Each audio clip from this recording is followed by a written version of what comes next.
అమ్మ నమస్తే. నమస్తే అమ్మ. అమ్మ, ఆడవాళ్ళు నెలసరిలో ఎలాంటి నియమాలు పాటించాలి? ఒక నెలసరిలో కడుపులో నొప్పి రాకుండా ఎటువంటి చిట్కాలుంటాయి? అసలు మొట్టమొదట రజస్సులో అయినప్పుడే అమ్మాయికి కొన్ని నియమాలు చెప్పబడ్డాయి కదమ్మా. అప్పుడు గనక వాళ్ళు కొంచెం పథ్యాన్ని పాటిస్తే ఆ తర్వాత అసలు కడుపు నొప్పి రాదు. దాదాపుగా 90% రాదు. ఒక్క 10% అప్పుడు పాటించినా కూడా వచ్చేటటువంటి వాళ్ళకు ఉంటుంది. అంటే లోపల ఉన్నటువంటి హార్మోన్స్ ప్రాబ్లం కావచ్చు, ఇంకా చిన్నటువంటి ఏదైనా సమస్యలు కావచ్చు. అంతేగాని 90% ఎవరైతే అప్పుడు పాటిస్తారో నియమాలు, ఏం నియమాలు పాటించాలంటే ఆహార నియమాలు అని చెప్తారు పెద్దవాళ్ళు. ముఖ్యంగా ఆహారం తీసుకునేటటువంటిది పులుపు, ఉప్పు, కారము ఈ 3 పెట్టరు. ఈ 3 కూడా పెట్టరు. పెసరపప్పు అన్నం కలిపిన పులగం ఉంటుంది కదా, దాంట్లో బాగా చారడి నెయ్యి పోస్తారు. బాగా చారడి నెయ్యి పోసేసరికి ఏమవుతుంది, మంచి రుచి వస్తుంది. కొద్దిగా బెల్లం ముక్క పెడతారు. ఆ బెల్లం ముక్కతో ఆ 3 రోజుల పాటు అవి తినమంటారు. ఇంకా మజ్జిగ, పెరుగు లాంటివి అసలు పెట్టరు ఆ 3 రోజులు కూడాను. ఎందుకంటే అమ్మాయి ఒళ్ళు చాలా పచ్చిగా ఉంటుంది. అందుకని చెప్పి అనుగుణంగా పాలను తాగం, పాల అన్నం తినచ్చు అని చెప్తారు. అది కూడా చూడండి, తినేటటువంటి ఆహారం కూడాను ఇవాళ ప్రథమ రజస్సులు అయినటువంటి వాళ్ళకు కూడాను కొంతమందిని చూస్తూ ఉంటాము. ఈ ఫైబర్ ప్లేట్లలోనూ, ఈ స్టీల్ పళ్ళాల్లోనూ, లేకపోతే ఏదైనా ఆకుల్లోనూ పెడుతున్నారు. అది చాలా దోషం అని చెప్తారు పెద్దవాళ్ళు. నాకు మా మామగారు వాళ్ళు అలాగే పెట్టారు, మా అమ్మాయికి నేను అలాగే పెట్టానమ్మా. మనకి మూకుళ్ళు వస్తాయి చూసారా, కుండల మీద, మట్టి మూకుళ్ళు, కుండల మీద మూత పెట్టుకుంటాం చూసారా. మనకి శుభకార్యాలకు కూడా పాలకుల్లాగా వాడతాం. మూతలోనే మనం తినాలన్నాం. అది మరి వాసన వస్తూ ఉంటుంది కదండి. అంటే ఇప్పుడు కాల పిల్లలు అడుగుతారు, నేను కాదని అంటలేదు. దాన్ని 1-2 సార్లు కడగండి. కడగటం వల్ల మట్టి వాసన అనేటటువంటిది పోతుంది కదా. అప్పుడు కొద్దిగా అమ్మ 3 రోజులు నువ్వు తిన్నావంటే నిండు నూరేళ్ళు నువ్వు హాయిగా ఉంటావు తల్లి అని చెప్పచ్చు. చెప్తే పిల్లలు కూడా వింటారు కదా. ఇది మొట్టమొదటి నియమం అమ్మ. ఆ తర్వాత కింద పరిచేటటువంటిది దర్వ్యం పరుస్తారు కదా. ఆ దర్వ్యం పరిచినటువంటి దాని మీద కిందనే పడుకోవాలి. అమ్మో మా అమ్మాయి కింద పడుకోలేదు, ఈ మంచాల మీద పడుకుంటుంది, ఈ దీవాళ్ళ మీద పడుకుంటుంది, ఈ సోఫాల మీద పడుకుంటుంది అని ఇట్లాంటివి అసలు పెద్దవాళ్ళు కూడా అనకూడదు. అమ్మ ఇలాగే ఉండాలమ్మా అని చెప్పాలి. ఎందుకంటే మనం పిల్లలంటే ఎవరికైనా ఉంటుంది అభిమానం, జాలి. పిల్లలంటే ప్రేమ ఉండదా? ఉంటుంది, ప్రతి తల్లికి ఉంటుంది. కానీ ఆ 3 రోజులు ఈ తల్లి మనసు కూడా కొంచెం గట్టి చేసుకోవాలి ఈ విషయంలో. ఎందుకంటే వాళ్ళకి భవిష్యత్తు దృష్టిలో పెట్టుకొని అసలు ముట్టు అనేటటువంటిది కలుపుకునేటటువంటి పరిస్థితి లేదంటే ఇప్పటికి కూడా భగవంతుడిది అయితే మేమైతే కలుపుకోమా, మేము పక్కనే ఉంటాం. నేనైనా మా అమ్మాయి అయినా మేము వేరేగానే ఉంటాము.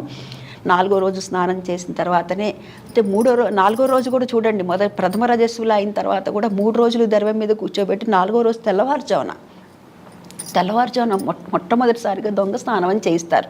2:30-3 గంటలప్పుడు చేయిస్తారు. ఆ తర్వాత సూర్యోదయం అవుతున్నప్పుడు ఇంకొకసారి చేయిస్తారన్నమాట. 2 సార్లు చేయించడంలో ఉన్నటువంటి ఆంతర్యం అదే. ఆ మొదటిసారి స్నానం చేయించిన తర్వాత కూడా లోపలికి తెచ్చేయరు, పక్కన వేరే ఒక బట్ట వేసి పడుకోబెడతారు. వేసి వేరే ఒకటి తెల్ల చీర లాంటిది కట్టి అమ్మాయికి ఏదన్నా సరే లవంగా ఉడినో చీర కట్టి అక్కడ కూర్చో పడుకోబెడతా. కాసేపు పడుకో, 1-2 గంటలు పడుకో. మధ్యాహ్నం పడుకోకూడదు. మళ్ళీ 4వ రోజు ఈ నియమాలన్నీ చెప్తారు. 4వ రోజు మధ్యాహ్నం పడుకుంటే మా మామగారు అనేవారు, పడుకో తలంటి పోసుకోగానే సహజంగా నిద్ర వస్తుంది కదా. నేను కాలేజీ ఉంటే వెళ్తాం, స్కూల్ ఉంటే వెళ్తాం అనుకోండి. లేని పక్షంలో మా మామగారు అనేవారు, పడుకోకూడదు అనేవారు. ఎందుకని అంటే ఆ వచ్చిన కళలు నిజమవుతాయట. అందుకని చెప్పి పడుకోకూడదు అంటారు. కంటికి కాటిక పెట్టుకోకూడదు 4వ రోజు, పెట్టుకుంటే గుడ్డి పిల్లలు పుడతారు అనేది మా మామ. ఇలాంటివన్నీ పెద్దవాళ్ళు చెప్పారు, మనం వింటున్నాము, పాటిస్తున్నాము మన ధర్మంలో. కాబట్టి మనకు ఇలా సాఫీగా వెళ్ళిపోతుంది. కానీ వాళ్ళంతా ట్రాష్ అనేటటువంటి మాట వినపడుతోంది. కూర్చుంటారు నామోషి అని చెప్పేసి అని అంటున్నారు. ఏం కూర్చుంటారండి ఈ పిల్లలు? అలా కాదు, మన శరీరం అంతా కూడా చాలా సున్నితంగా ఉంటుంది ఆ సమయంలో కదా. చూడండి, ఎంతో అనీజీగా ఉంటుంది, ఇబ్బందికరంగా ఉంటుంది. అటువంటి పరిస్థితుల్లో మనకి రెస్ట్ అనేటటువంటిది చాలా అవసరం. కానీ ఆ 3 రోజులు రెస్ట్గా ఉండండి అని చెప్పారు. కానీ ఇప్పుడు అందరూ కూడా రెస్ట్కి బదులు రొస్టు పడుతున్నారు. రొస్టు పడుతూ ఇబ్బందులకి అనవసరంగా మనమే స్వయంకృత అపరాధంగా చేసుకుంటాం.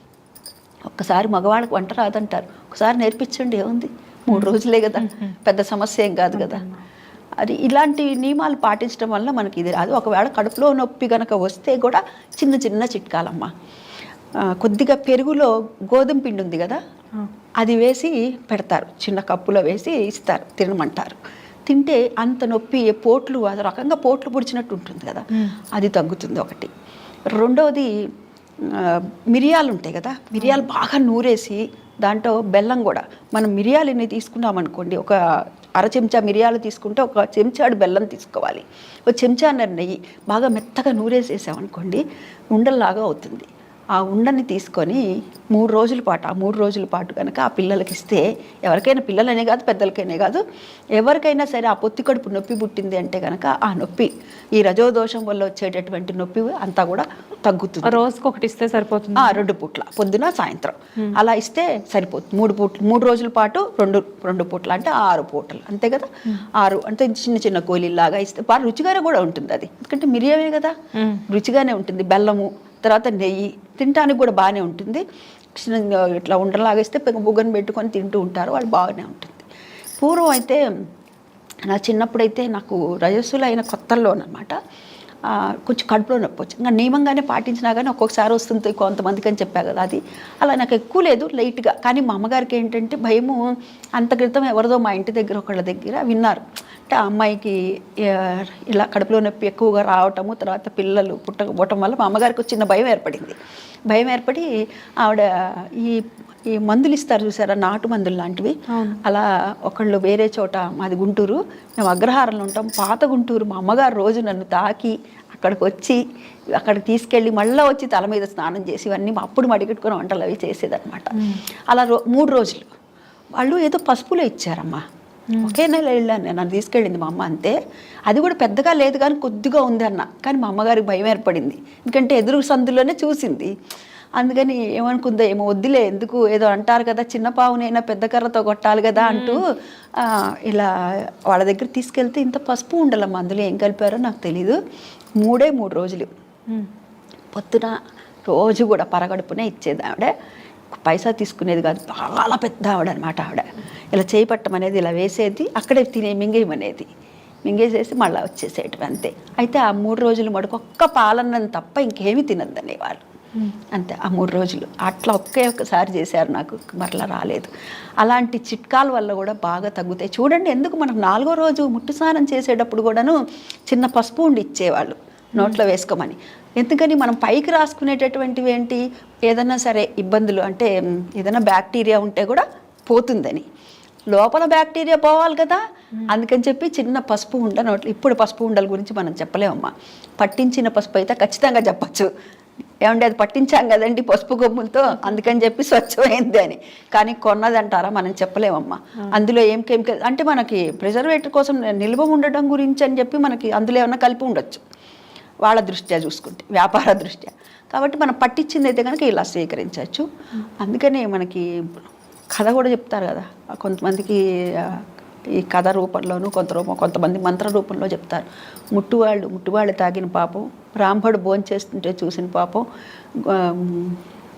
పసుపు పాలకుండను చూసిన పాపం, పసిపిల్లని చూసిన పాపం, తులసి చూసిన పాపం, తాకిన పాపం, గోళ్ళు విరిచిన పాపం, ఇంకా తొక్కకూడని తొక్కిన పాపం, అంటు తొక్కిన పాపం, ముట్టు తొక్కిన పాపం, ఇలాంటివన్నీ కూడా అని చెప్పుకొని 7 సార్లు. ఇప్పుడు మరి పూర్వం అయితే 7 బకెట్లు పోసేవాళ్ళు, ఇప్పుడు 7 సార్లు 7 మగ్గులతో కనుక ఇలా ముద్దల్లాగా పసుపు తీసుకొని పోసేసుకుంటే కనుక మనకున్నటువంటి ఏమైనా సరే దోషాలు ఉంటాయి. ఇప్పుడు ఎందుకంటే ఉద్యోగ వ్యాపార రీత్యా బయటకు వస్తున్నారు ఆడవాళ్ళు, వస్తున్నప్పుడు మరి పరిస్థితులను బట్టి తప్పట్లేదు.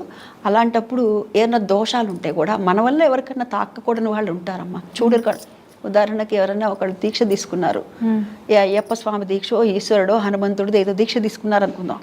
ఆ సమయంలో వెళ్తూ ఉంటారు, చూసే పరిస్థితి చూడకూడదు కదా. మరి అలాంటి దోషాలన్నీ కూడా పోవాలి అని అంటే కనుక ఇలాంటివి చెప్పుకుంటే 7 సార్లు కనుక ఒక్కొక్క 7 ముద్దలుగా ఇలా పెట్టుకోవాలి, ముందరే పెట్టుకొని ఒక్కొక్కసారి ఈ చెప్పుకోవటం నేను చెప్పింది పోసేసుకోండి, ఒక్కొక్క మగ్గు ఇలా పోసుకోవటం వల్ల కూడా మనకు ఉన్నటువంటి దోషాలన్నీ పోతాయి. నా పెద్దవాళ్ళు, మా అమ్మగారు, మా అమ్మమ్మ గారు, మా నాయనమ్మ గారు వాళ్ళు నాకు చెప్పిన వాటిని నేను మీకు చెప్తున్నా తల్లి. నమస్తే అమ్మ.